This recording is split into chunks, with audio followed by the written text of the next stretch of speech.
Bismillahirrahmanirrahim. Qala Fadilatus Syekh Qala Fadilatus Syekh Abdullah Al-Bassam rahimahullahu taala. Kunyahnya siapa ya? Enggak disebut ya di sini ya. Marhaban. Thayyib. Wa amma mas'alatu tawarruq allati ma'naha an yastariya sil'atan nasi'ah. Adapun untuk masalah perniagaan dengan kertas, bukan meniagakan kertas tapi apa? Ada catatan-catatan atau dengan ya macam itu. Ada duit, ada kertas di antara perniagaan itu. Yang mana maknanya adalah seseorang membeli barang nasi'ah, yaitu secara penundaan, tidak sekarang. Li ghairi qasdil intifa'i bih, bukan tujuannya untuk mengambil manfaat biha dari barang tersebut. Wa innama liyabi'aha bisamaniha, hanya saja untuk menjualnya barang itu lagi dengan harganya. Fal masyhuru inda ashabina jawazuha, maka yang terkenal menurut para sahabat kami adalah boleh. Ya, itu boleh. Tayyib. Yang penting apa? Memang ini sudah jadi tradisi kita. Kita memesan barang dulu dan sebagainya. Bukan untuk kita manfaatkan, tapi untuk apa? Untuk kita jual lagi. Biasanya ini kerjasama antar toke macam itu. Saya ambil barang dulu, bayarnya 3 hari lagi atau bayarnya akhir bulan dan sebagainya. Untuk saya jual. Ini tidak masalah. Tayyib. Ini salah satu bentuk, bukan tawaruk semuanya bentuknya itu. Ada notnya, ada catatannya. Adapun kalau kita tidak beli apapun kecuali ada orang yang berpesan pada kita, oh, saya mau beli barang ini, baru kemudian kita cari barang itu, maka ini yang boleh jadi akan masuk riba. Kecuali kalau kita ini memang memang istilahnya wakil dari penjual, maka itu boleh.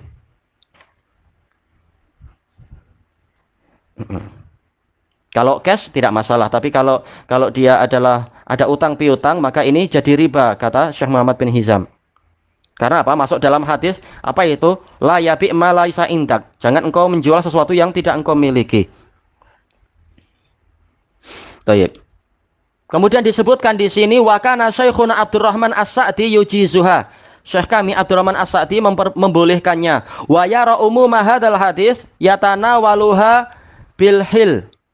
Dan beliau memandang bahwasanya keumuman hadis ini mencakupi perkara masalah tawarruk tadi dengan apa? Dengan masalah kehalalan.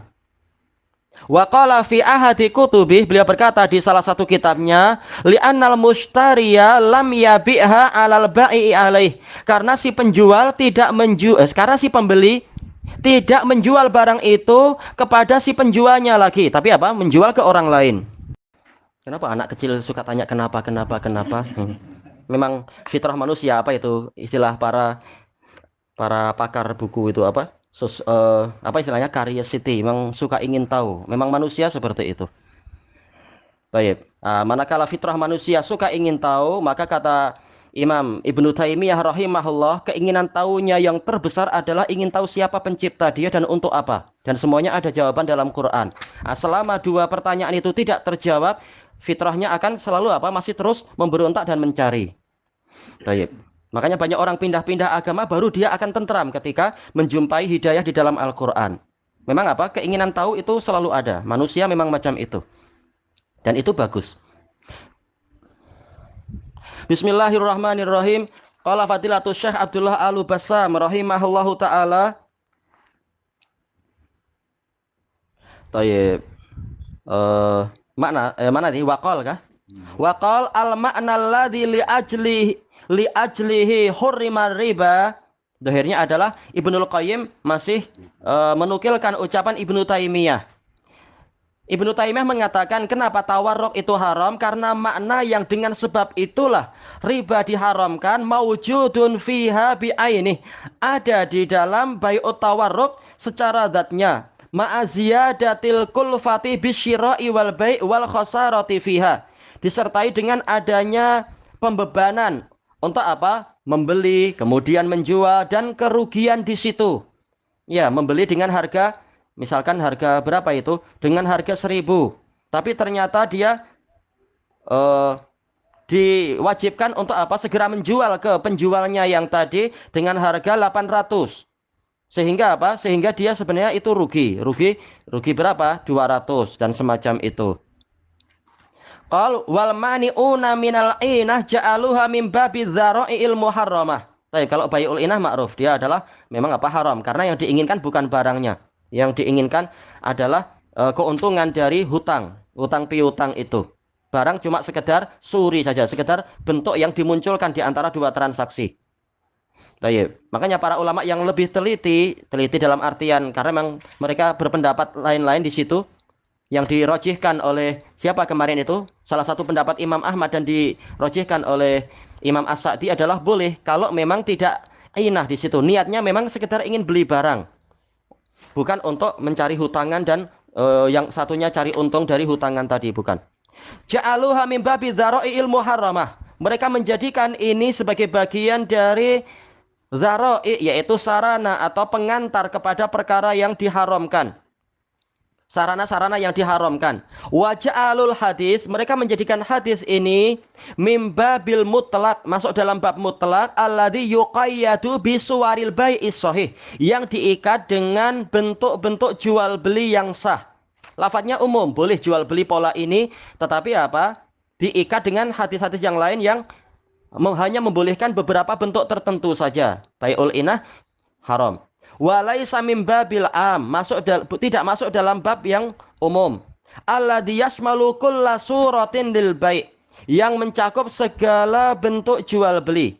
Hatta walau kanat ma'al bai', walaupun jual belinya itu bersama si penjualnya lagi, yaitu tidak melibatkan pihak ketiga. Dua transaksi hanya dengan dua pihak saja. Dan memang ini adalah apa? Adalah sangat dekat kepada perkara yang samar-samar. Apalagi kalau sampai bai'ul inah. Maka yang selamat memang libatkan pihak yang ketiga. Wahakadha itlaqatu syari'. Demikianlah segala lafaz-lafaz yang mutlak dari si pembuat syariat. Kalau kembali ke Allah. Atau pembawa syariat, yaitu Rasul. Tadulu ala ma'udhina fih. Itu hanya menunjukkan kepada perkara yang memang ma'adhina berarti ya. Yang memang dia izinkan wa abah. Dan dia perbolehkan. Memang asalnya mutlak. Kemudian apa? Diikat dengan yang halal-halal saja. Tayyib, memang pembatasan itu perlu. Yang penting apa? Tidak berlebihan sampai yang halal pun diharamkan. Fa inna qaulahu bi'il jama', karena sabda Nabi SAW, juallah kurma yang buruk ini mutlak, ini mutlak. Yuqayyadu bil uqudis sahihah. Dia diikat dengan apa? Akad-akad perjanjian yang sah, bukan jual beli sampai tingkat yang ada inah macam tadi. Keinginan penjualnya adalah riba. Penjual yang pada transaksi pertama sebagai pembeli, habis itu langsung jual lagi sebagai pembeli, kemudian apa? Sebagai pembeli, kemudian dia menjual lagi kepada orang yang kedua. Taib. Yang buat susah apa? Karena si pembeli sekaligus dia sebagai penjual, si penjual juga sekaligus sebagai pembeli. Ketika tidak melibatkan pihak ketiga, dua transaksi dalam satu waktu. Dengan orang yang sama. Nah, ini yang memang berbahaya. Tayyib, walaisa bi'am. Dia ini lafadznya tidak umum. Tayyib, ulama yang lain mengatakan tetap dia umum, tapi apa? Umum yang maksus dan tidak masalah. Ada yang mutlak, kemudian muqayyad, mutlakun muqayyad, dan ada yang am maksus, nggak masalah. Yang penting apa? Keumuman atau kemutlakan dalilnya itu sudah diikat atau dikhususkan dengan dalil yang lain. Maka tidak masalah, mau mutlak, mau am, tidak masalah. Yang penting apa? Dalil ini tidak berdiri sendiri, dia ada pembatas. Tayyib, liyadkhula fihi suwarul lati, liyadkhula ya dohirnya ya. Tapi ya bagusnya apa? Tadkhul, nggak masalah. Tuqa'adu ma'a mustaril jama', agar masuk ke dalamnya bentuk yang mana bentuk yang diakatkan bersama dengan orang yang membeli kurma buruk, yaitu penjual itu, si toke besarnya itu. Dia beli kurma buruk untuk menjual kurma yang bagus ke orang yang tadi lagi. Fi hadzal hadis, di dalam hadis ini. Yaitu apa? Mereka dan niat mereka baik, ulama yang mengharamkan inah sampai mengharamkan yang semacam ini, bahwasanya walaupun tidak ada inah di situ, tetapi selama tidak melibatkan pihak ketiga, maka ini adalah dzari'ah. Boleh jadi niat kita baik, tetapi apa? Si penjual niatnya buruk. Karena apa? Tidak cash masalahnya. Kalau cash ini di luar pembahasan. Tapi apa? Karena ada hutang ini yang masalah. Yang lain mengatakan bahkan walaupun cash, kalau tidak melibatkan pihak ketiga, ini akan bermasalah karena barangnya barang ribawi. Karena ada dua transaksi dan barangnya barang ribawi. Memang ini ada sedikit bahaya. Dan khilafnya agak berat karena tidak ada hutang di situ. Betul-betul dua-duanya cash. Yang dirajihkan Syekh Muhammad bin Izam adalah apa? Boleh. Karena tidak ada hutang piutang di situ. Yaitu apa? Saya jual kurma yang buruk kepada si toke besar dengan harga apa mungkin cuma mungkin apa 100 ringgit misalkan. Kemudian dia menjual kepada saya kurma yang bagus, juga cash, tapi apa dengan harga yang tentunya apa lebih mahal mungkin, yaitu 150. Taib. Maka dari sisi mana kita katakan riba? Selama transaksinya sudah selesai. Ini selesai, yang itu kemudian diselesaikan. Adapun kalau belum selesai, maka ini memang jadi riba. Karena apa? Seakan-akan ada syarat. Dengan apa? Saya akan jual ini tapi dengan syarat Anda membeli dengan yang begini. Nah, ini memang dikhawatirkan ada riba di situ. Taib. Tapi kalau yang ini selesai, kemudian yang itu selesai, maka ini apa yang menyebabkan dia itu diharamkan? Maka Syekh Muhammad bin Izam terakhir setelah menyebutkan khilaf yang panjang, beliau mengatakan kembali ke niat. Yang penting apa? Niatnya bukan membuat syarat. Dia boleh membeli, saya siap membeli, yaitu saya sebagai toke besar siap membeli kurma Anda yang buruk dengan syarat Anda membeli kurma saya yang baik. Nah, yang penting apa? Jangan ada syarat ini. Selesaikan dulu satu, kemudian kita tawari, mau nggak Anda beli kurma yang bagus? Nah, nggak masalah. Adapun pensyaratan ini yang dikhawatirkan memang jadi riba. Karena apa? Memang kurmanya sendiri sudah lain-lain dan jelas satu pihak ingin untung banyak di situ. Baik. Adapun yang lebih selamat kata beliau dan memang itu ma'ruf, datangkan pihak ketiga. Walaupun Nabi tidak mengatakan dalam hadis siapa tadi itu? Hadis Bilal tidak mengatakan jualnya ke siapa, nggak masalah. Tapi apa? Memang lebih selamatnya libatkan pihak ketiga. Baik. Kemudian beliau mengatakan di sini wa bihadza tabayyana fasadu qaulil ladina yuhawiluna al-istidlal ala wujudil hiyal fi syara', yaitu apa? Orang-orang Ahnaf tentang masalah hadis ini. Dan dengan ini menjadi jelaslah rusaknya pendapat orang-orang yang berusaha mencari dalil tentang adanya tipu daya dalam syariat. Mereka mengatakan ini Nabi mengajari tipu daya. Tapi apa? Dengan pola jual beli. Bukan langsung kurma ditukar dengan kurma, tapi apa? Kurma ditukar dengan duit, baru duit ditukar dengan kurma yang diinginkan. Ini tipu daya karena ujung-ujungnya apa? Saya ingin membuang kurma yang buruk demi mendapatkan kurma yang baik. Apa bisanya? Cuma ada duit saja di situ. Ini sebenarnya tipu daya. Nah, ini naudzubillah menuduh Nabi membuat tipu daya.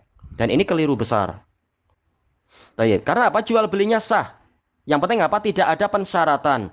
Saya boleh membeli kurma Anda yang buruk, tapi dengan syarat Anda membeli kurma saya yang baik. Ya ini nggak boleh. Karena apa? Memang ada keinginan riba berarti di situ. Cari untung dari barang ribawi. Kalau masalah rumah nggak masalah, masalah kereta, masalah kucing tidak masalah, tidak ribawi di situ. Yang penting saling ridho. Dan syariat tidak melarang. Kalau fa inna syari'a lamma nahahu an muamalatin muharramah, karena si pembuat syariat atau mungkin apa Nabi yaitu pembawa syariat manakala melarang Bilal dari muamalah dari transaksi yang diharamkan, fataha amamahul baba ila muamalatin ghairiha mubahah. Dia yaitu beliau membuka di hadapan Bilal pintu kepada transaksi yang selain itu yang mubah. Tidak mungkin Rasul melarang yang haram untuk masuk ke yang haram, itu nggak mungkin. Berarti ketika Rasul melarang yang haram dan membuka yang lain, berarti yang lain itu tidak haram. La alaqata bainahuma biwajhin minal wujuh. Tidak ada keterkaitan antara pintu yang ditutup dengan pintu yang dibuka dari sisi manapun. Waman arada bastahada barang siapa ingin penjabaran tentang masalah ini, fa'alaihi bi'lamil muwaqqi'in. Maka hendaknya dia membaca kitab I'lamul Muwaqqi'in. Ya, ini adalah memang lautan, gabungan dari dua lautan besar. Atau mungkin bahkan tiga itu. Lautan para jumhur dan lautan para ahnaf. Terkadang lautan jumhur melawan apa? Lautan ilmunya para Zahiriyah. Kemudian apa? Ibnul Qayyim datangkan lautan ketiga untuk membahas satu persatu. Khilaf di antara mereka. Ibnul Qayyim rahimahullahu ta'ala.